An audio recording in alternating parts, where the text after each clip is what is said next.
ખૂબ જ ભારે માત્રામાં પવન ફૂંકાવાને કારણે ગરબડા ચોકડી ઉપર જે રોડનું સાઇનેજ બોર્ડ લગાડ્યું હતું એ બોર્ડ છે એ મૂળિયામાંથી ઉખડી અને પડી ગયું હતું. પડવાને કારણે 3 લોકોને ઇન્જરી પહોંચી છે. એમાંથી એક વ્યક્તિને થોડી ઈજા વધારે ગંભીર હોવાનું જણાવ્યું છે. બાકી લોકોને સારવાર માટે ખસેડાયા છે. અત્યારે ટ્રાફિક છે અહીંયા બ્લોક થઈ ગયો છે. ટ્રાફિક ડાયવર્ટ કરવામાં આવેલો છે.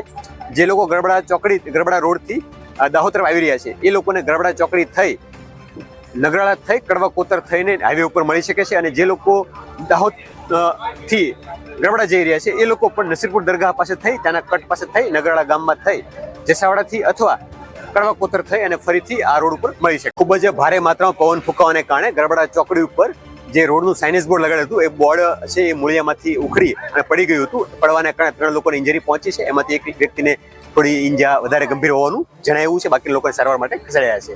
અત્યારે ટ્રાફિક છે અહીંયા બ્લોક થઈ ગયો છે. ટ્રાફિક ડાયવર્ટ કરવામાં આવેલો છે. જે લોકો ગરબડા રોડથી દાહોદ તરફ આવી રહ્યા છે એ લોકોને ગરબડા ચોકડી થઈ નગરાળા થઈ કડવા કોતર થઈને હાઈવે ઉપર મળી શકે છે. અને જે લોકો દાહોદ થી ગરબડા જઈ રહ્યા છે એ લોકો પણ નસીરપુર દરગાહ પાસે થઈ ત્યાંના કટ પાસે થઈ નગરાળા ગામમાં થઈ જેસાવાડાથી અથવા કડવા કોતર થઈ અને ફરીથી આ રોડ ઉપર મળી શકે.